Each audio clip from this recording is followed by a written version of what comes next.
चलते हैं बच्चों with the next adjustment titled as inferred or hidden. Now the question rises कि sir ये इन्फर्ड का मतलब क्या होता है? Anything that can be determined from the circumstances is called as inferred. Inference, reference, ये सब मिलते जुलते शब्द हैं बेसिकली। सो आपको यहाँ पे बच्चों एक ट्रायल बैलेंस नजर आ रहा है एबीसी लिमिटेड का, इजंट इट? उसके बाहर क्या आपको कोई एडजस्टमेंट जैसी चीज नजर आ रही है? Not at all. But inside the trial balance loan के साथ एक परसेंटेज है children. What is that percentage? 10%। और अगर मैं आपसे बोलूं 10% ऑफ 5 लाख इज व्हाट, तो आपका जवाब क्या होगा? 50,000। आपने बच्चों लोन बोरो किया हुआ है, तो you are suppose to pay or you are suppose to receive interest, pay interest. So this 50,000 children is the value of what is called as a expense। खोपड़े में बात गई? Called as what? Expense। और उसके बाद आपको बच्चों interest paid जैसा कुछ नजर आ रहा होगा। कितना इंटरेस्ट पेड नजर आ रहा है? इंटरेस्ट पेड कितना नजर आ रहा है? सर ये तो दो वैल्यूज हैं, क्या बताएं आपको? कुछ भी बता दीजिए। चलिए, ये है लोभी इंसान का दिमाग, हबशी, समझ में आ गया? लालची, ग्रीडी, ज्यादा वाली वैल्यू पकड़ा है। कोई बात नहीं, आप ही का फायदा नुकसान है। तो इफ आई से कि 50,000 was suppose to be the amount but we have paid 55, तो बच्चों आपने एक्सेस पे किया या लेस पे किया? एक्सेस पे किया। Very good, excellent answer. आपने एक्सेस पेमेंट किया children.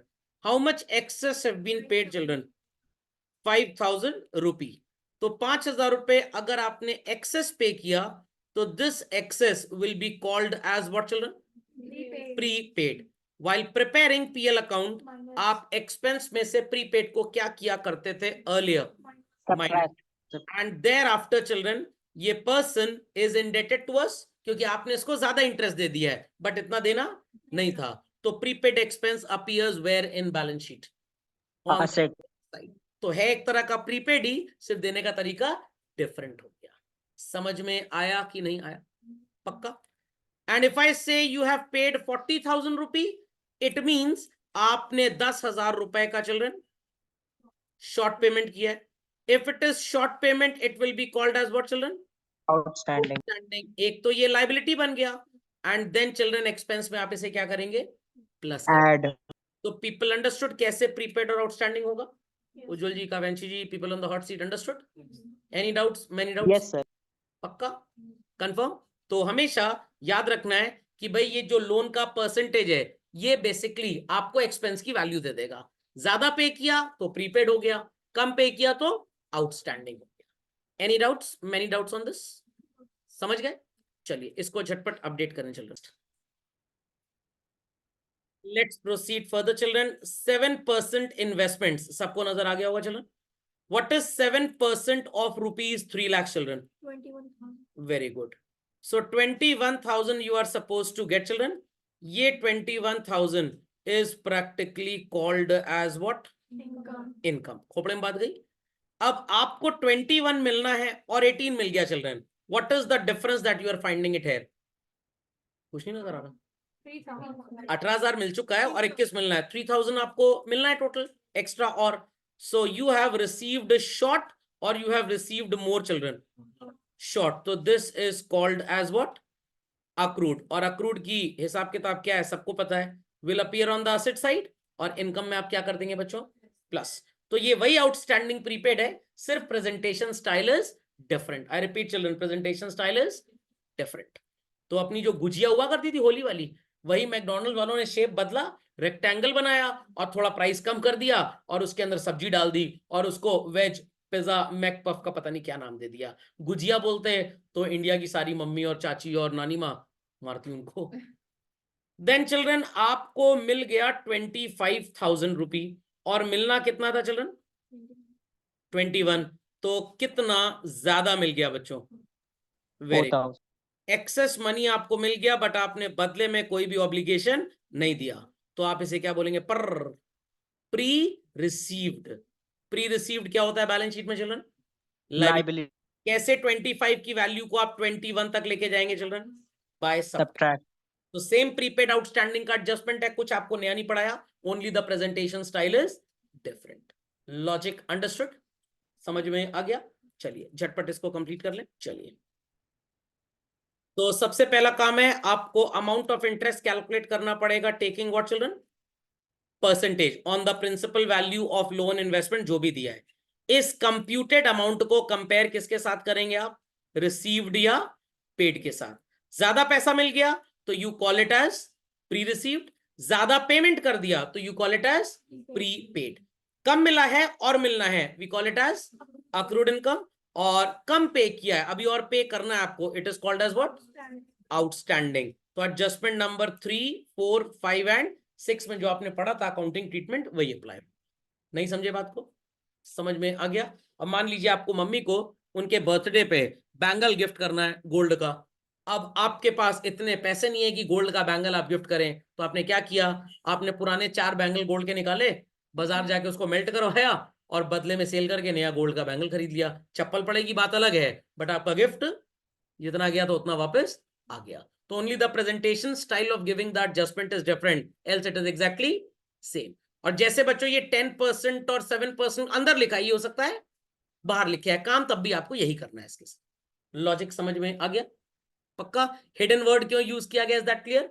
Because it is prepaid, outstanding, accrued and pre received, but साफ साफ लिख के नहीं दिया गया, that's why we call it as hidden. Inferred क्यों बोलते हैं? बिकॉज हमने इसको इन्फेरेंस किया है, यहां से हमने इसको डिस्कवर किया है यहां से। लॉजिक अंडरस्टूड भाई? Logic understood? चलिए, कुछ तो ऐसा लग रहा Yes, है sir. पिछले साल दिसंबर में ही खाना खाए थे, उसके बाद खाना ही नहीं खाया आज तक। What is the journal entry for wages paid on installation of machinery बच्चों? wages paid for installation of machinery की एंट्री बता दीजिए। Machinery account debit to cash. Excellent जवाब, machinery account debit to cash. But कुछ बैल बुद्धि थे और उन्होंने एंट्री क्या कर दी थी? Wages to cash. तो वेजेस की वैल्यू गलती से बढ़ गई और वेजेस में 10,000 रुपीज ऐड हो गया, which is spent on what children? Installation of machinery, जिसकी एंट्री क्या होनी चाहिए थी? Machinery to cash. तो ये जो 30,000 है चिल्ड्रन, इसमें 10,000 शुड बी डेबिटेड वेयर बच्चों? मशीनरी में, and remaining 20 should be treated as wages. कैसे 30 को 20 करेंगे? चाइना पहुंचा दें इसको? एक्सेलेंट। Subtract. क्या कर देंगे? माइनस। और मशीन की वैल्यू 290 से बढ़ा के कितनी करनी है बच्चों आपको? 3 लाख। तो कैसे करेंगे? +10। ये तो हर टीचर पढ़ा देता है, हर किताब में दिया है, बट गलती बच्चा कहां पे करता है? डेप्रीसिएशन जो कैलकुलेट होगा चिल्ड्रन, वो इस 10,000 को ऐड करने के बाद होगा। ये बात आपको याद नहीं रहेगी, यहां पे मेरा रोल इंपॉर्टेंट हो जाता है बताना। समझ में आ गई बात? तो डिट्टो सेम आपने कॉन्सेप्ट सीखा था रेक्टिफिकेशन में, अगर आपको याद हो। रॉन्ग एंट्री किया करते थे wages to cash, correct entry होती थी मशीनरी टू कैश। रॉन्ग को रिवर्सल करते थे, कैश कैश कट जाता था। आपकी रेक्टिफाइड एंट्री बच्चों क्या बनती थी, याद करिए? Machinery to wages. अगर मैं आपसे बोलूं कि मशीनरी टू वेजेस में मशीनरी किस साइड पे आ रहा है, तो आपका जवाब क्या होगा बच्चों? डेबिट। और ट्रायल बैलेंस में भी मशीनरी कहां पे आ रहा है? चोर चोर मौसा जी ही बेचारे बदनाम हो गए, मौसेरे भाई मान लीजिए। तो आप मशीनरी में क्या करेंगे? प्लस। और वेजेस किधर को आ रहा है चिल्ड्रन जर्नल एंट्री में? क्रेडिट। और ट्रायल बैलेंस में कहां पे आ रहा है चिल्ड्रन? किट्टम किट्टू हो गया। तो वेजेस वहां पे डेबिट है और यहां पे क्रेडिट, क्या कर देंगे? माइनस। इसीलिए बोलता हूं कभी भी डाउट हो उस चीज की जर्नल एंट्री करके देख लो, काम खत्म। Understood everybody? तो मशीनरी की वैल्यू में प्लस करना है और वेजेस की वैल्यू में क्या करना है चिल्ड्रन? माइनस। और इतना करने के बाद जो आपकी मशीनरी की वैल्यू आएगी चिल्ड्रन, उस पे आप कैलकुलेट करेंगे व्हाट? डेप्रीसिएशन। Understood this? तो इसको झटपट नोट डाउन कर लीजिए, ताकि आप हमेशा इस बात से कभी भी सो कॉल्ड डिफर ना करें। और मैं यहाँ पे रेक्टिफाइड एंट्री भी लिखना चाहूंगा, it is machinery account debit to wages. तो मशीनरी में प्लस कर देंगे और वेजेस में माइनस। कोई क्वेरीज है तो प्लीज आस्क। इसी का reverse adjustment, what is the journal entry for repairs paid for machinery? क्या एंट्री होती नहीं क्या इसकी? Repairs account debit. चलिए कोई बात नहीं, 2025 में फिर से 11वीं की तैयारी जब करेंगे तो ठीक एंट्री सीख जाएंगे लोग। रिपेयर्स टू कैश होनी चाहिए एंट्री, कुछ जो अनपढ़ टाइप के लोग हैं जो टाइम पास कर रहे हैं पिछले 8 महीने से, those donkeys are answering repairs to machinery, क्योंकि उन्होंने दो चीज रटी है, जो पहले आया वो डेबिट और जो बाद में आया वो क्रेडिट। समझ में आ गया? They are doing BCA MCA, बापू के कैश पे ऐश और मम्मी कैश पे ऐश। बट गलती से हमारे अकाउंटेंट ने एंट्री पास कर दी बच्चों, व्हाट, मशीनरी टू कैश। तो फालतू में गलती से किसको डेबिट कर लिया? Machinery. And correctly we should be debiting how much? Sorry, we should be debiting which account? Repairs. तो हमारा मशीनरी गलती से डेबिट होके इन्फ्लेट हो गया बच्चों, तो मरम्मत करने के लिए क्या करना पड़ेगा? माइनस। और रिपेयर्स गिरा हुआ है तो सही करने के लिए क्या करना पड़ेगा? प्लस। क्यों सर? करेक्ट एंट्री है बच्चों repairs to cash, wrong entry है मशीनरी टू कैश। रिवर्सल हो गया cash to machinery, cash cash cut गया। What would be the rectified entry children? Repairs to machinery. किस साइड पे रिपेयर्स आपको जर्नल एंट्री में नजर आ रहा है बच्चों? डेबिट। और ट्रायल बैलेंस में भी कहां पे है? वेरी गुड, डेबिट में, तो प्लस कर देंगे। और मशीनरी किस साइड पे नजर आ रहा है चिल्ड्रन? क्रेडिट पे जर्नल एंट्री में, और ट्रायल बैलेंस में डेबिट में, कट गया, रिवर्स हो गया। तो कभी भी डाउट हो, कुछ भी हो, जर्नल एंट्री कर लीजिए रेक्टिफिकेशन की, समझ में आ जाएंगी चीजें। समझ में आ गया? और बाकी जो तोता है और जो चिड़िया मैना है वो बस फालतू बकवास करते रहे। समझ में आ गई बात? Be quick, be quick. So add करेंगे रिपेयर्स की वैल्यू में पीएल में, एंड मशीनरी में क्या कर देंगे बच्चों? माइनस। और माइनस करने के बाद जो वैल्यू आएगी उस पर क्या कैलकुलेट होगा? डेप्रीसिएशन। तो गड़बड़ी बच्चे यहीं पे करते हैं, ये तो याद रहता है किसमें प्लस करना है किसमें माइनस करना है, but if it is set depreciate machinery by 10%, तो 3,10,000 पे नहीं कैलकुलेट होगा डेप्रीसिएशन, कितने पे कैलकुलेट होगा? 3 लाख पे कैलकुलेट होगा। समझ गए? Do it fast. चला जाए आगे, चलन लिख लिया सबने? नेक्स्ट, ये तो बड़ा आसान आसान है, कोई बहुत डिफिकल्ट नहीं था। परचेज को रिकॉर्ड करना भूल गए, नो प्रॉब्लम, आज रिकॉर्ड कर देते हैं। क्या करेंगे परचेज को बढ़ाने के लिए बच्चों? Plus. If it is bought on credit, creditors में प्लस करेंगे, और अगर कैश में खरीदा मनी विल गो आउट, क्या करेंगे कैश में चिल्ड्रन? माइनस। इजी है। और अगर सेल को रिकॉर्ड करना भूल गए बच्चों, तो ट्रेडिंग अकाउंट में सेल की मरम्मत के लिए व्हाट टू डू? प्लस। और अगर कैश में बेचा है तो कैश के साथ प्लस करिए, और उधार में बेचा है तो डेटर्स में। स्टोरी में ट्विस्ट आ गया चिल्ड्रन। जिन डेटर्स को आपने क्रेडिट सेल की चिल्ड्रन, क्या ये राजा हरिश्चंद्र के खानदान के हैं? क्या ये भाग नहीं सकते? भाग सकते हैं। तो डेटर्स में जब आप ये वाली सेल ऐड कर देंगे, thereafter you will calculate what? Provision. तो मान लीजिए पहले आपके डेटर्स 4 लाख के थे, 1 लाख की क्रेडिट सेल थी जो आप रिकॉर्ड करनी भूल गए, अब आपके डेटर्स कितने के हो गए चिल्ड्रन? 5 लाख पे percentage rate of provision calculate होगा, बिकॉज इन डेटर्स की भी भागने की प्रोबेबिलिटी हो सकती है। समझ में आया? तो जो बच्चे पहले से पढ़ रहे थे स्कूल में, उनके चांसेस हैं 10% क्लास में अच्छे मार्क्स लाने के। कोई बच्चा अगर मिड सेशन में आया, क्या उसके चांसेस नहीं? उसके भी हैं, तो उसका काउंट लेकर कैलकुलेशन होगा। Logic understood well? पक्का? कंफर्म? और अगर बच्चे कहेंगे सर ये प्लस माइनस क्यों हो रहा है, तो भाई उधार में खरीदा था तो एंट्री क्या होगी? परचेज टू क्रेडिटर और कैश, और उधार में बेचा था तो एंट्री क्या हो जाएगी? Debtors account debit to sales, और कैश में बेचा था तो एंट्री क्या हो जाएगी चिल्ड्रन? Cash to sale. तो कैश भी डेबिट में, डेटर्स भी डेबिट में, दैट्स व्हाई ऐड होगा। परचेज डेबिट में प्लस, सेल क्रेडिट में प्लस। अगर आपने कैश में खरीदा है तो मनी विल गो आउट, क्या करेंगे कैश में चिल्ड्रन आप? माइनस। उधार में खरीदा तो क्रेडिटर्स विल इंक्रीज, क्या करेंगे आप क्रेडिटर्स में? Plus. Logic understood? Bill receivable and bills payable. अब आपको समझ में आया होगा कि मैंने क्यों आपको ये चैप्टर पढ़ाया था। एनीबडी विलिंग टू आंसर, क्यों हम सो कॉल्ड डिसऑनर का कॉन्सेप्ट रिकॉर्ड करते हैं? नहीं पता? ताकि पता लग जाए कि हमारा ड्रॉई फिर से हमारा डेटर हो गया और हम उसके क्रेडिटर हो गए। What used to be the journal entry for bills payable dishonoured? चलिए बताइए। लेट्स सी किसने कितने अच्छे तरीके से होमवर्क किया, कौन रिवीजन कर रहा है घर में। बताइए भाई, क्या एंट्री होगी बिल्स पेबल डिसऑनर की? नोटिंग चार्जेस को इग्नोर कर दीजिएगा। आंसर बिल्स पेबल डिसऑनर की पूछ रहा हूं मैं। Bills Sir, drawing to bills. ना ना, ड्रॉई कहां से डेबिट हो जाएगा भाई? Bills payable account debit to drawer, और ड्रॉर कौन होता है हमारा? क्रेडिटर। और बिल रिसीवेबल डिसऑनर की एंट्री होती है ड्रॉइज अकाउंट डेबिट, ड्रॉई बोले तो डेटर, टू बिल रिसीवेबल अगर आपने रिटेन किया है तो, अगर रिटेन नहीं किया, डिस्काउंट करा लिया था, तो क्या लिखेंगे? बैंक। एंडोर्स कर दिया सी को तो क्या लिखेंगे? सी। और बैंक में कलेक्शन के लिए भेजा तो क्या लिखेंगे बच्चों? Bill send to bank for collection. But here we'll assume कि आपने बिल को अपने पास रिटेन किया था, तो बच्चों इसी से आप एडजस्टमेंट समझ लेंगे। What is the dishonour entry for bill receivable dishonoured? Debtors to bill receivable. Debtors appear where in trial balance children? Nowhere. Asset trial balance में कहां आते हैं? Some people are celebrating Shivratri. Trial balance में debit में आते हैं। यहां पे भी किधर नजर आ रहा है डेटर आपको? डेबिट में। चोर चोर, minus minus plus. Bill receivable trial balance में कहां पे नजर आता है बच्चों? बिल रिसीवेबल ट्रायल बैलेंस में कहां पे नजर आता है? डेबिट में। यहां पे किधर नजर आ रहा है? क्रेडिट में। उल्टा हो गया, क्या करेंगे? उल्टी कर दें, minus. Is that clear? Similarly bills payable appears where in trial balance children? Credit side. Journal entry में कहां पे आ रहा है बच्चों? डेबिट साइड में। रिवर्स हो गया, क्या कर देंगे? Minus. Creditors appear where in trial balance? Credit side. यहां पे कहां पे अपीयर हो रहा है बच्चों? क्रेडिट साइड पे। चोर चोर, मौसे रुपए। डिफिकल्ट है कोई?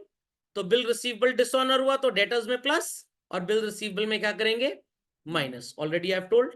बिल्स पेबल डिसऑनर हुआ तो क्रेडिटर्स में प्लस, और बिल्स पेबल में क्या करेंगे? माइनस। ये तो इंपॉर्टेंट ही है। अब 5 लाख के क्रेडिटर्स थे आपके, कितने बच्चों? 1 लाख का बिल डिसऑनर हो गया, फिर से वो इंसान क्रेडिटर बन गया, तो टोटल क्रेडिटर्स कितने के हो गए? 6 lakh. Provision will be calculated on 6 lakh. 10 lakh के डेटर्स थे, 1 लाख का बिल डिसऑनर हो गया, कागज का टुकड़ा बेकार, अब आपके डेटर्स 10 से बढ़ के 11 के हो गए, तो provision will be calculated on what children? 11 lakh rupees. तो ये इंपॉर्टेंट चीजें हैं जो जनरली किसी भी बुक्स में दिखाई नहीं गई हैं लिख के। क्वेश्चन सॉल्व करेंगे वहां तो मिल ही जाएगा आपको, बट पढ़ने से पहले चीजें आनी चाहिए। समझ में आ गया? तो हर बच्चा डेटर में प्लस करता है, क्रेडिटर में प्लस करता है, बिल रिसीवेबल पेबल माइनस करता है, सब कर लेते हैं, बट जब प्रोविजन का कनेक्टेड एडजस्टमेंट आता है तो उनको ये बात याद नहीं होती। तो आपको पता है बिना चीनी की चाय कैसे बनती है, बट घर में जब गेस्ट आएंगे, अगर आप उनसे पूछेंगे नहीं you need tea with sugar or without sugar, what you will say? Sir they don't need tea. तो विद शुगर चाहिए कि विदाउट शुगर चाहिए, उनसे पूछना पड़ेगा। नहीं पूछेंगे तो चाय गड़बड़ बन जाएगी। बट मान लीजिए थे डायबिटिक और चाय चीनी वाली बन गई है, और वो मना नहीं कर पाए आपको, तो चीनी वाली पी जाएंगे चाय। इससे क्लियर होगा वो कॉमर्स स्टूडेंट रहे होंगे। वो सोचे अगर मना कर दिया, पता लगा चाय कल को मिले ही ना, पी जाओ चीनी वाली। कॉमर्स वालों को जहर मिलता है, फ्री में पी जाते हैं। MUX more than PX। समझ में आई बात? चलिए, अंडरस्टूड दिस? Understood this? तो सबको ये ब्रह्मास्त्र क्लियर हो गया। कभी भी फंसे एडजस्टमेंट में, क्या करना है? जामुन खाना है। क्या करना है? अरे मतलब जर्नल एंट्री बनानी है। समझ में आ गया? जर्नल एंट्री में कोई अकाउंट डेबिट और ट्रायल बैलेंस में भी डेबिट, क्या करेंगे? प्लस। जर्नल एंट्री में क्रेडिट, ट्रायल बैलेंस में भी क्रेडिट, अगेन क्या करेंगे? क्यों क्यों क्यों? जर्नल एंट्री में भी क्रेडिट, ट्रायल बैलेंस में भी क्रेडिट, तो क्या करेंगे? प्लस। अच्छा पूरा बोल नहीं पाए थे, माइनस बोले फिर आगे नहीं बोल पाए थे। चलिए, और ट्रायल बैलेंस में अकाउंट डेबिट में है बच्चों, बट जर्नल एंट्री में क्रेडिट में आ गया, तो क्या करेंगे? माइनस। ट्रायल बैलेंस में क्रेडिट में है, जर्नल एंट्री में डेबिट में आ गया, क्या करेंगे? माइनस। खोपड़े में बात गई, पक्का? चलिए कंप्लीट कर लीजिए इसको, then I proceed further. Items given inside the trial balance. कुछ बच्चे बोलेंगे sir can't they appear outside? बिल्कुल, ये आउटसाइड भी हो सकते हैं। आउटसाइड दिए होंगे तो आपको क्या करना है मैं बता दूंगा, not to worry at all. Income tax paid, it is treated as good as what children? Drawing. Drawing का क्या करना है कैपिटल में, आपको पता है। बट सर अगर ये बाहर दिया होगा तब क्या करेंगे? आसान है, कोई प्रॉब्लम की बात ही नहीं है। In that case also children, आप इसे कैपिटल में से तो माइनस करेंगे ही करेंगे। Money is being paid, cash या बैंक में से भी आप इसे क्या कर देंगे? Minus. If it is bad debts recovered children, it acts as an income, और इनकम्स को PL में क्या करते हैं हम? क्रेडिट। और सर अगर बाहर दिया होगा तो? बाहर दिया होगा बच्चों तो PL में क्रेडिट तो करेंगे ही करेंगे, कैश में भी क्या कर देंगे? Plus. Bonus paid acts as what children? Expense. Expense है तो PL में क्या करेंगे? कुछ नहीं, कुछ नहीं करेंगे, डेबिट कर देंगे। और अगर बाहर दिया है बच्चों तो PL में तो डेबिट करेंगे ही करेंगे, as well as children cash में भी क्या कर देंगे आप, माइनस। समझ गए? तो if it is given one inside, एक एडजस्टमेंट करना है, एडजस्टमेंट का मतलब एक पोस्टिंग करनी है, और बाहर दिया है तो 2 प्लेसेस मैंने आपको बता दी। Understood this? चलिए झटपट कंप्लीट करिए। आ गया बच्चों धमाकेदार एडजस्टमेंट, और धमाका स्टार्ट होने वाला है। बहुत मजेदार एडजस्टमेंट है, बहुत इंपॉर्टेंट एडजस्टमेंट है, ध्यान से पढ़िएगा। ग्रेजुएशन फर्स्ट ईयर के एंड तक ये काम आएगा जब आप होल्डिंग कंपनी की बैलेंस शीट बनाएंगे। हम हैं ABC लिमिटेड चिल्ड्रन, और हमने मोहन के साथ ट्रेड किया है। किस तरह का ट्रेड किया है? हमने मोहन को चिल्ड्रन 8,000 रुपीज के गुड्स बेचे हैं। कितने गुड्स बेचे? एंड चिल्ड्रन 9,000 के गुड्स हमने इससे खरीदे भी हैं। सो हमने जब 8,000 रुपए का सामान मोहन को बेचा चिल्ड्रन, तो डेफिनेटली हमारे पास कितने पैसे आएंगे? 8,000। और 9,000 का सामान खरीदा तो हमारे पास से पैसे कितने जाएंगे? 9,000। तो इनकमिंग वाला एरो भी ग्रीन है और आउटगोइंग वाला एरो भी ग्रीन है। अब बच्चे कहेंगे सर ग्रीन कलर क्यों चूज किया? भाई वो 500 का नोट ग्रीन कलर का होता है ना। समझ में आ गया? तो मोहन से कितने पैसे मिलेंगे ग्रॉस? 8,000। और जाएंगे कितने बच्चों? तो मोहन से 8,000 लेना है और मोहन को 9,000 देना है। तो एक बेवकूफी भरी बात, मोहन आपके पास आता है, आप उससे 8,000 रुपए ले लेते हो, फिर उसी 8,000 में 1,000 और मिलाते हो, उसको 9,000 दे देते हो। मोहन कहेगा रांची से आए हो क्या? तो अगर आपको ये ना प्रूव करना हो कि आप रांची से आए हैं, तो आप मोहन के साथ कितने का हिसाब किताब सेटल करेंगे बच्चों? 1,000. 1,000 का। Very good, very good, very good. तो नेट हिसाब किताब हमारा मोहन के साथ कितने का सेटल होगा चलन? 1,000। दिमाग की बत्ती जलाएं मेंटोस खाए बगैर। ये पैसे मोहन को देने हैं बच्चों या मोहन से लेने हैं? मोहन को। मोहन को देने हैं. तो 1,000 रुपी का नेट इफेक्ट क्या हुआ? It is to pay or it is to receive? To pay. इतनी बात क्लियर है? कितना पैसा ना देंगे ना लेंगे? Very good. तो मोहन इसके अंदर भी है और मोहन इसके अंदर भी है। तो 8,000 रुपए बच्चों दोनों में आप क्या कर देंगे?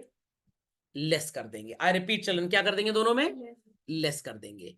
1,000 फ्यूचर में लेन देन करेंगे, बट अभी ना 8,000 लेंगे आपसे ना 8,000 देंगे आपको। Any doubts? Many doubts on this? समझ में आ गया? आपके घर में गेस्ट आए, जाते जाते मम्मी ने एक उनको 50-100 का लिफाफा पकड़ा दिया। उन्होंने भी थोड़ी चतुराई दिखाई, कह रहे अरे हमको भी लिफाफा देना था, हम भूल गए।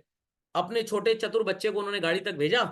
उन्होंने कहा कि इसी लिफाफे में 2,000 रुपए अलग करके दूसरे लिफाफे में नोट डाल के ले आना। आप कैसे पहचान गए? आपने एक एक नोट का नंबर नोट किया हुआ था।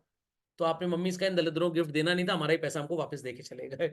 लॉजिक समझ में आया कि नहीं आया? तो मोहन से कितना वसूली करना है हमको? 8,000। और देना कितना है मोहन को चलन? 9। तो नेट इफेक्ट मोहन को कितने पैसे देंगे आप? 1। कितना ना देंगे ना लेंगे? तो 8,000 का सेट ऑफ हो जाएगा। सेट ऑफ का मतलब समझ गए सब लोग? चलिए once more children, once more. कुछ बच्चे कह रहे हैं सर अच्छा लगा, एक बार और पढ़ाइए। चलिए अब बच्चों आपने मोहन के साथ जो रिश्ता क्रिएट किया वो कुछ ऐसा है कि you have sold goods to Mohan worth rupees how much? 9,000। Very good. तो अब आप बच्चों मोहन से कितने पैसे लेंगे? 9,000। एक्सेलेंट जवाब, एक्सेलेंट जवाब। और आपने मोहन से गुड्स खरीदे कितने के बच्चों? 8,000। तो आप बच्चों इस एडजस्टमेंट पे मोहन अंकल को देंगे कितने पैसे? कितना देंगे? 8,000। भाई 9,000 का सामान बेचा है तो वील रिसीव हाउ मच? 9। 8,000 का सामान खरीदा तो वील पे हाउ मच? 8। तो मोहन से लेने हैं 9 और देने हैं 8। तो नेट इफेक्ट क्या बना चिल्ड्रन? 1,000. दिमाग की बत्ती जलाएं मेंटोस खाए बगैर। फिर से सुनेंगे लोग। 8,000 रुपी मोहन को देना है और 9,000 मोहन से लेना है। फिर से बोलो एक बार। 8,000 मोहन को देना है और 9,000 मोहन से लेना है। तो नेट इफेक्ट क्या हुआ children? 1,000 rupee we are suppose to receive or pay? Receive. कितना ना लेंगे ना देंगे? Very good. तो बच्चों सो कॉल्ड यहां पे आप 8,000 रुपए को लेस कर लेंगे। तो एक बात आपको कॉमन नजर आई होगी बच्चों मेरे पूरे एग्जाम्पल में कि सर आपने दोनों जगह कौन सी वैल्यू एडजस्ट करवाई, स्मॉलर वैल्यू, डेटर में भी माइनस करेंगे एज वेल एज क्रेडिटर में भी। बट मुद्दे की बात तो मैंने आपको बताई ही नहीं है। ये पूरा 8,000 माइनस करने के बाद ही what we are going to calculate, provision. तो 2 लाख में से 8,000 गया, कितना बचा बच्चों? 2 लाख में से 8,000 गया, कितना बचा? 192 पे प्रोविजन निकलेगा। 3 लाख में से 8,000 गया, कितना बचा? 292 पे प्रोविजन निकलेगा। खोपड़े में बात गई या नहीं गई? ये लॉजिक क्लियर हो गया क्यों स्मॉलर वैल्यू माइनस की? भाई मैंने आपको सर्विसेज दी और आपसे 100 करोड़ रुपए मेरे को लेना है, आपने मेरे को सर्विसेज दी 90 करोड़ मैंने आपको देना है, तो कितना हम आपस में ना लेंगे ना देंगे? 90 करोड़, 10 करोड़ का लेन देन कल को किया जाएगा। वंस मोर, मैंने आपको services the, you will pay me 10 rupees, मैंने आपसे सर्विसेज ली, I will pay you 13 rupees. कितना ना लेंगे ना देंगे? 10 गायब हो जाएगा, तो कितना लेना देना करना है अभी? 3 रुपी का। तो कैसा भी एडजस्टमेंट इस तरह का आए, you will always deduct the smaller value और बिगर वैल्यू, स्मॉलर वैल्यू। नहीं समझे बात को? पक्का समझ में आ गया सेट ऑफ का एडजस्टमेंट? तो जब आने वाले टाइम में आप ग्रेजुएशन में जाएंगे बच्चों और होल्डिंग कंपनी की कंसोलिडेटेड बैलेंस शीट बनाएंगे, तो वहां पे ऐसा ही होता है। हमने अपने ही सिस्टर कंसर्न को सामान बेचा और उसी से हमने सामान खरीदा। जैसे रिलायंस ज्वेल्स में जो लोग नौकरी कर रहे हैं वो अपना ड्रेस मटेरियल रिलायंस ट्रेंड्स से खरीदते हैं, और रिलायंस ट्रेंड्स में जो लोग नौकरी कर रहे हैं वो शादी ब्याह की ज्वेलरी रिलायंस ज्वेल से खरीद लेते हैं। तो रिलायंस ज्वेल्स वाले रिलायंस ट्रेंड्स को पैसा देंगे भी और उनसे पैसा लेंगे भी, तो आपस का ही तो ऑर्गेनाइजेशन है। तो जो मिनिमम अमाउंट होगी वो ईयर के एंड में सेट ऑफ हो जाएगी। सर क्यों सेट ऑफ करेंगे? ताकि पता लग जाए एग्जैक्ट डेटर्स और क्रेडिटर्स है कितने के। नहीं समझे बात को? समझ में आ गया? Clearly understood children? पक्का? चलिए, तो बस याद रखिएगा हमेशा छोटा मनी ही लेस करना है। चलिए बच्चों नेक्स्ट। चलिए, तो आज के लेक्चर का हमारा आखिरी एडजस्टमेंट है children, that is titled as personal assets. Furniture आपने कंट्रीब्यूट किया बिजनेस में बच्चों, तो जर्नल एंट्री क्या बनेगी? छटपट बता दीजिए। Furniture to capital, furniture trial balance में किधर दिया है बच्चों? Debit side. जर्नल एंट्री में भी कहां आया? चोर चोर, माइनस माइनस, क्या करेंगे आप फर्नीचर की वैल्यू में? प्लस, और उसके बाद क्या निकालेंगे बच्चों? डेप्रीसिएशन। मान लीजिए 5 लाख का फर्नीचर पहले से ही बिजनेस में था, 40 का और आ गया चिल्ड्रन, तो टोटल कितना हो गया? 5 लाख का था, 40 का और आ गया, तो 5 लाख का ही बचा है। हाँ सर ठंडी ज्यादा ना, जला दी जैसे ही आया, कितना हो जाएगा? 540। तो डेप्रीसिएशन किस पे निकलेगा चिल्ड्रन? 540 कैपिटल ट्रायल बैलेंस में किधर को नजर आ रहा है आपको? Credit side. और जर्नल एंट्री में भी किधर को है चिल्ड्रन? Credit side. ऐड। और अगर क्वेश्चन कह रहा है 9% interest is allowed on capital children, तो 9% आप किस पे निकालेंगे? 2 लाख की कैपिटल पहले थी, 40 इज कॉन्ट्रीब्यूटेड फर्दर, तो अब कैपिटल कितनी हो गई? 240। 2,40,000। टीचर्स बोलते हैं कि जब कैश में कंट्रीब्यूट हो तभी इंटरेस्ट 9% 40,000 पे निकालिए, ऐसा कुछ नहीं है। If it is written interest on capital 9%, आप पूरे 2 लाख और 40,000 दोनों पे निकालेंगे।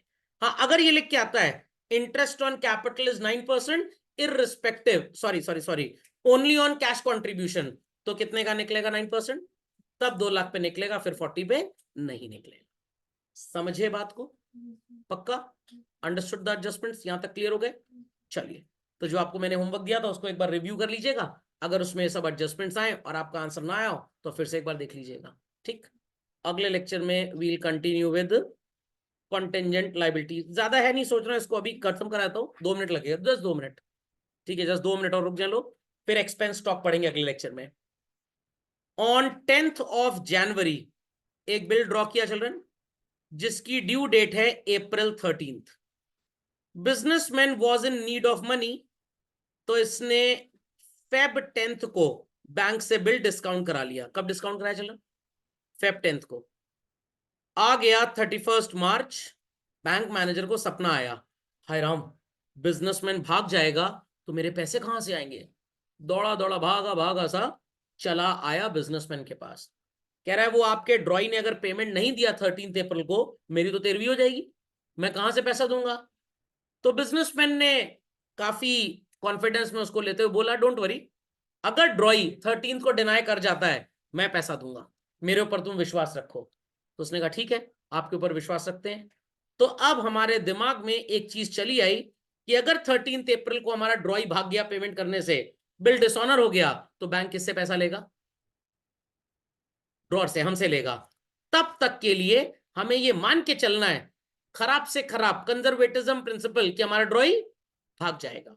हो सकता है दे, हो सकता है ना दे, कोई गारंटी नहीं है। तो it is called as children unforeseen, may or may not be. तो सबसे पहले लोग देख के बताएंगे क्या ट्रायल बैलेंस के अंदर ऐसा कुछ नजर आ रहा था बच्चों? क्या ट्रायल बैलेंस के अंदर कुछ लिखा हुआ था? खाली था एकदम। कॉन्टेंजेंट लायबिलिटी हमेशा ट्रायल बैलेंस के बाहर ही आएगी, जो पे करनी भी पड़ सकती है और नहीं भी। तो सर हम उसे कैसे रिकॉर्ड करेंगे? बाहर था, बाहर है, और कहेंगे जाओ बाहर से निकल लो।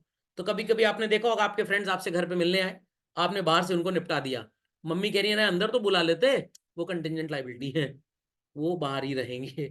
समझ में आया? कभी कभी आपके रिलेटिव्स आपके शहर से ट्रेन से निकल जाते हैं और आपको विजिट नहीं करते, क्या है वो? बाहर थे, बाहर ही निकल गए, कॉन्टिजेंट लायबिलिटी। तो पे करना भी पड़ सकता है और नहीं भी। तो इसका मीनिंग है bill discounted but not matured, मतलब आपने तो बैंक से पैसे ले लिए बट बैंक वालों को अभी ड्यू डेट पे पैसा नहीं मिला।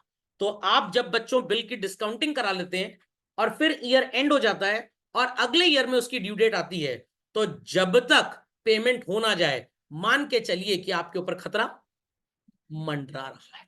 मृत्यु हो चुकी है पड़ोस में रहने वाले अंकल की, अभी चौथा नहीं हुआ है, आत्मा भटक रही है। इसीलिए कहते हैं लोहे का उस्तूरा साथ में रख के चलो, डर रहे हैं लोग। समझ में आ गई बात? समझ में आ गई बात? पक्का? एक बहुत पुरानी कहावत है हरियाणवी में, जाट मरा तब जानिए जब 13वीं हो जाए। हरियाणा के जो लोग होते हैं उनको जाट बोलते हैं। तो समझ लीजिए मरने के बाद भी काफी एनर्जी रहती है उनके अंदर, अधमरे भी हो जाए। तो 13वीं हो गई, पूरा कंप्लीट हो गया, शटडाउन हो गया, तभी समझ के चलिए मर चुका, नहीं तो मरा नहीं है। तो जब तक बिल की ड्यू डेट ना आ जाए, प्री अज्यूम कि ड्रॉई भाग जाएगा, बट इट क्लियर, और आपके ऊपर तलवार मंडरा रही है। तो कहां पे लिखना है इसको? बैलेंस शीट के बाहर लिखना है। समझ में आ गया? बच्चे कहेंगे सर ना लिखें तो कोई प्रॉब्लम नहीं, सिर्फ नंबर कटेंगे और कुछ थोड़ा जान ले ली जाएगी आपकी। समझ में आ गया बच्चों? चलिए आज की सेवा यहीं समाप्त होती है।